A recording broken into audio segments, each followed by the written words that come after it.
Je suis congolaise, donc République démocratique du Congo. Moi c'est Christelle, je suis d'origine chinoise et donc aujourd'hui je vais parler de la gastronomie chinoise. Moi je m'appelle Dimitrios Vachou, je suis grec et du coup je vais vous présenter la cuisine grecque. Je m'appelle Kumba et je suis congolaise, sénégalaise et malienne. Consistance. Vraiment bien manger et le plaisir culinaire, etc. C'est une cuisine qui va au-delà du besoin physiologique. Pour moi la gastronomie ça va vraiment être pas comme certaines personnes vont le penser, c'est-à-dire des petites quantités de quelque chose de très raffiné. Une cuisine recherchée qui fait preuve d'un savoir-faire. Plus vraiment le fait de pouvoir exploiter un plat traditionnel d'un pays à son avantage au maximum. Moi ça m'évoque directement la qualité, tout ce qui est hôtel 5 étoiles, la haute gastronomie quoi. Il n'y a pas d'ordre, il n'y a pas d'organisation, il n'y a pas d'entrée en fait, c'est plat. En Chine, on a directement le plat, mais il n'y a pas d'entrée, plat, dessert. On n'a pas d'entrée en général. On a plutôt un petit apéro qui est déjà sur la table quand tu t'assois. Dans les 3 pays d'où je viens, en général c'est plat direct.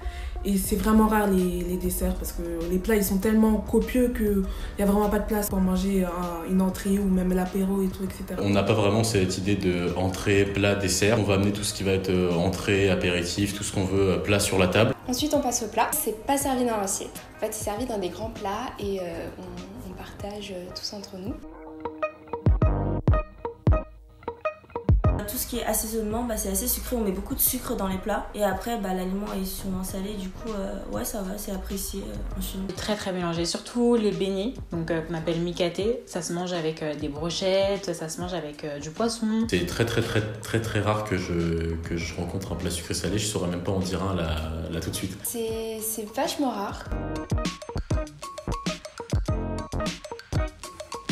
La base, c'est l'huile d'olive. Énormément de citron, beaucoup d'oignons. La feuille de manioc, la pâte d'arachide, tout ce qui est légumes verts, c'est énormément utilisé. Le soja, on met beaucoup d'ail aussi. Je sais pas comment ça s'appelle en français, mais en chinois c'est weijing. C'est comme du sel, mais c'est pas du sel et c'est un goût spécial. L'huile de palme, des oignons, de la tomate. L'huile d'olive, l'ail et l'oignon. Pour le Mali, je vais prendre du yassa. C'est une sauce faite avec des oignons, de la moutarde et tout, etc. Je dirais pondou. Alors ça, c'est ce plat qui est à base de feuilles de manioc. Ça se mange avec du riz, il y a du poisson dedans et on peut manger ça avec du poulet, de la viande. Les pâtes de poulet.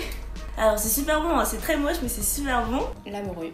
Il y a 365 façons de cuisiner la morue. La salade grecque, la choliatki, donc celle où en fait c'est agrémenté de tomates, de concombres, d'olives, d'oignons ainsi que de feta. Le kwanga, c'est du manioc qui est un peu, les gens diraient gluant. Pour le Sénégal, je vais prendre le tiep, donc c'est du riz dans lequel on fait cuire des légumes et c'est assaisonné avec soit de la viande, soit du poisson. Il y a la sardine, grillée surtout. Les gyros, donc c'est si on veut les kebabs entre grands guillemets de la Grèce. Le fumbois, c'est aussi des feuilles de manioc avec de la pâte d'arachide. Le pot-au-feu portugais. Pour le Congo, je vais prendre le pondou.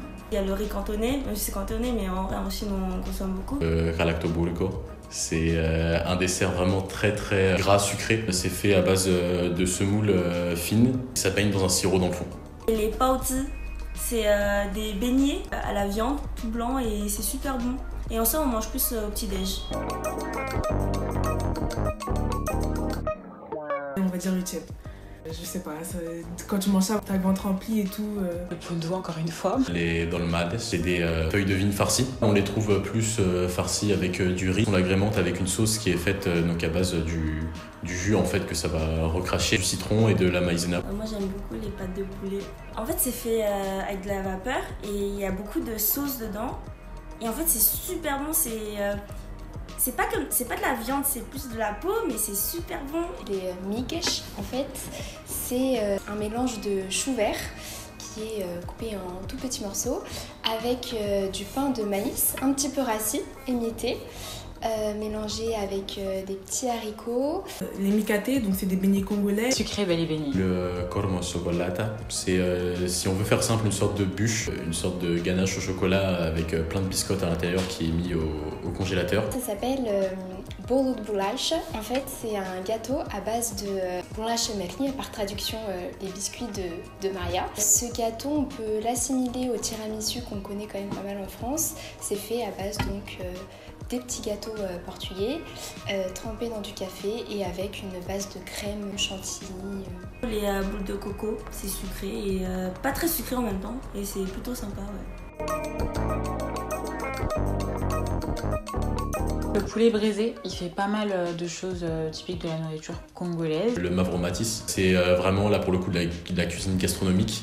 Il allie à la fois l'univers grec et à la fois l'univers français. Vers Château d'Eau, en fait, je sais qu'il y a un restaurant qui s'appelle Madiba et on y mange bien. En fait, on y mange des plats de toute l'Afrique. Eh ben, malheureusement non. Et ce qui est bizarre, c'est que les peu de restos portugais que je connais, finalement, font de la cuisine française. À Belleville, franchement, il y en a plein de restaurants, vous pouvez tous les tester, c'est super bon.